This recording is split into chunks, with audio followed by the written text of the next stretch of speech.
Hi, welcome to another on-demand training from the Office of Online and Distance Learning at Carson-Newman University. Today we're going to be talking about SpeedGrader. Let's get started. There are several different ways to get to SpeedGrader, so let's start by looking at a few of those. If you'll notice, over on the right-hand side of my screen, I've got a to-do list of items. And this is telling me that I need to grade this discussion. So I'm just going to select it, and it pops me into SpeedGrader. SpeedGrader is really easy to use. With discussions, you don't have a lot of annotation tools. What you do have is the student's name over here on the right-hand side, whether you've graded this or not. And then if there's a rubric attached, it would show right here.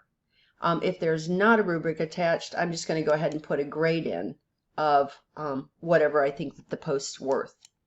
Okay, let's go back to the home page. And we'll this time go to modules. And if I scroll down through and I see that there was an essay due, and I need to grade it, I can select it here and select SpeedGrader over on the right hand side. And you'll see now with this one I've got some more tools going on up here because this is an actual document. And in this document I chose to use this tool, the point annotation, because I think that it makes a whole lot more sense sometimes than the highlight or inline text. And all I did was place my pointer. I grabbed the pointer and placed it where I need to make a comment. And you'll see that over here it says that I'm going to leave a comment. And that's exactly what I did. Now I'm not going to leave a comment because this was an actual essay. So I'm going to just trash it right here. I have also the opportunity of flipping through the pages. This happens to be a 4-page document, so I can flip through them as necessary. I can make some changes in my color. Maybe green is my favorite color, and I'd rather have green annotation rather than the blue. I'm not sure what difference that really makes. You just do want to be aware that some people are colorblind and they aren't going to be able to determine blue from green from red. So you don't want to mention that in any of your documentation or instructions. If I want to do a free text annotation, I can do this here. Okay, again, I don't want that in this document, so I'm going to go ahead and trash that. And it's going to ask me to verify that.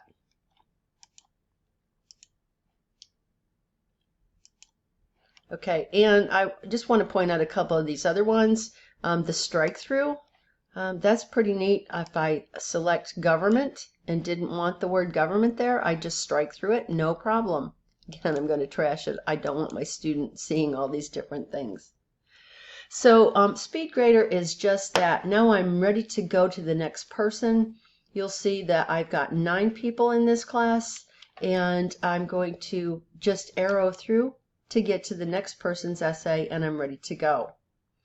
Now in this particular essay, if I ask them to maybe submit a second time, maybe I gave them a second chance, I'm going to flip through because I know I do have one student that actually submitted a second document. I allowed her to do a revision, and you'll see that over here I've got submitted files and the revision edited. Okay, I can, and of course it's marked late because she was on time the first one. If I select the down arrow, I can go back to her first submission and see what that one looks like, as opposed to the last submission where I did up her grade some. Okay, so that's SpeedGrader, but I do want to show you one more thing. Let's go back here. You'll notice that this student had no submission whatsoever, so you can just give them a 0. If you wanted to view the rubric, as I come over here, I want to make sure that I'm not on these little dots here. I want to be up above, and I can see my rubric much better. And of course, I'm going to give him a 0 all the way down through here because he did no work. And I feel comfortable doing that. So he sees that he did not submit. Okay. But what I want to point out when you're doing a rubric like this, when you save this, and let's just pretend that I gave him a little bit higher grade on this. I'm just going to give him the 6 on that, just so I can show you what it looks like. Let me move this out of the way. When I hit save, you'll notice that it shows in the rubric that he's done poor all the way through. Okay, it gives a total of 6 points, but just because I saved, it did not change his grade. So when you're using SpeedGrader and rubrics, this is for the student's observation of what they did wrong, what they did right, and any comments that you want to put on it. The actual grade, if I wanted to give him a 6, I would have to put a 6 in here, and then when I click away from it, that's when it saves the grade. Okay, so that's a little bit of a little confusing, I think. I think people think that when they hit save, it's going to allow them to just automatically save that. Now I'm going to go back in, and you'll notice all I did was choose View Rubric, and I'm going to give them a 0 on that one, and this time save. There is one more thing. Let's look at, I want to go back over here to the gradebook itself. Okay, and normally you would get to the gradebook on your course homepage and select gradebook. And at any time you can also select I'm going to come over here. You can select your SpeedGrader from here. So with this one, I'm going to select the 3 little dots here, or the hot dog, and I'm going to select SpeedGrader, and it'll take me to the SpeedGrader automatically. So there's really 3 big places that you can get to SpeedGrader.